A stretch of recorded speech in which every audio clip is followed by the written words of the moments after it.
Hello, today I will read Leviticus chapter 2. In chapter 1 it was about the burnt offering, such as a bull or a sheep or a goat, or a dove or a pigeon for birds. Okay, now let's continue. When someone brings grain offering to the Lord, his offering is to be of fine flour. He is to pour oil on it, pat incense on it, and take it to Aaron's sons the priests. The priest shall take a handful of the fine flour and oil, together with all the incense, and burn this as a memorial portion on the altar, an offering made by fire, an aroma pleasing to the Lord. Very interesting. The rest of the grain offering belongs to Aaron and his sons.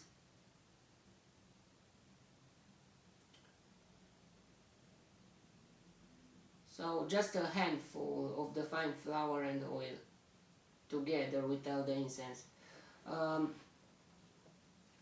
And the rest of the grain offering belongs to Aaron and his sons. It is a most holy part of the offerings made to the Lord by fire.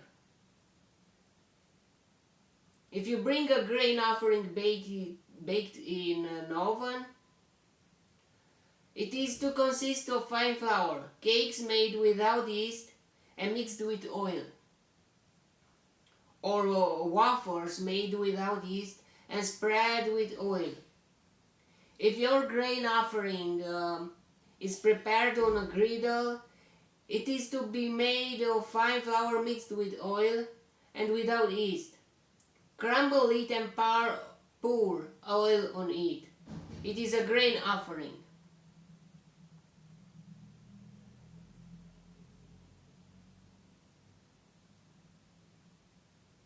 If your grain offering is cooked in a pan, it is to be made of fine flour and oil. Bring the grain offering made of these things to the Lord, present it to the priest, who shall take it to the altar.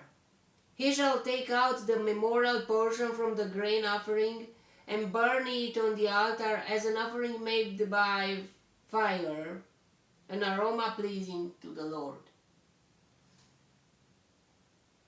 The rest of the grain offering belongs to Aaron and his sons. It is a most holy part of the offerings made by the Lord by fire. Every grain offering you bring to the Lord must be made without yeast. For you are not to burn an yeast or honey in an offering made to the Lord by fire. So even honey is not okay to be burned with the offering. You may bring them to the Lord as an offering of the first fruits, but they are not to be offered on the altar as a pleasing aroma. Season all your grain offerings with salt. Do not leave the salt of the covenant of your God out of your grain offerings. Add salt to all your offerings. So the fruits were not pat on the altar. And season all your grain offerings with salt. Do not leave the salt of the covenant of your God out of your grain offerings. Add salt to all your offerings.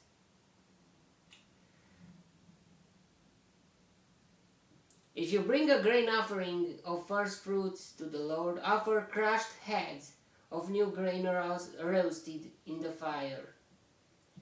Pot oil and incense on it. It is a grain offering. First fruits, but the grain is not a fruit.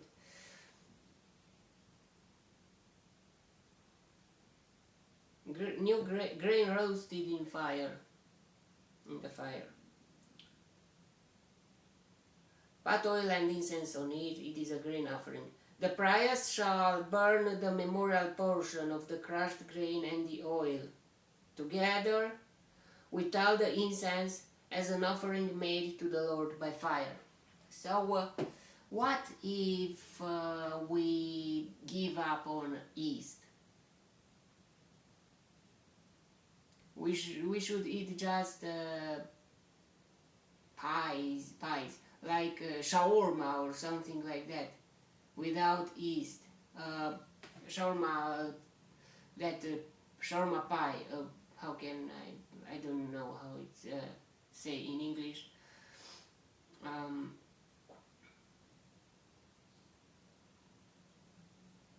Or something like that. But not just that, there were more recipes for cakes, wafers, prepared on a griddle.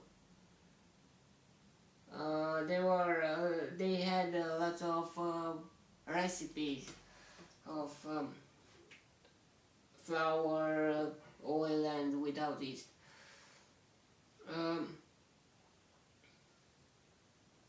Okay, that was the chapter. It was a short one.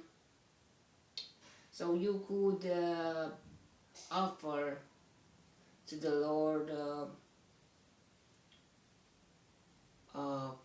grain, flour, baked, but not without yeast. Baked in an oven, or cakes, or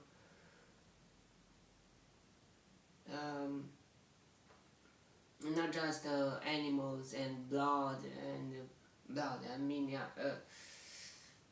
But it was still a sacrifice. I mean, everything is a sacrifice. If you give something from yours to the Lord, it is a bit of a sacrifice. I mean, it is not without price, even if it's more or less precious, I mean expensive, but it's still, you could give to the Lord that too. Okay, may the God bless me, protect me, and delight me in the next chapter too. And if you want, you will see me there too. God bless you all, and goodbye.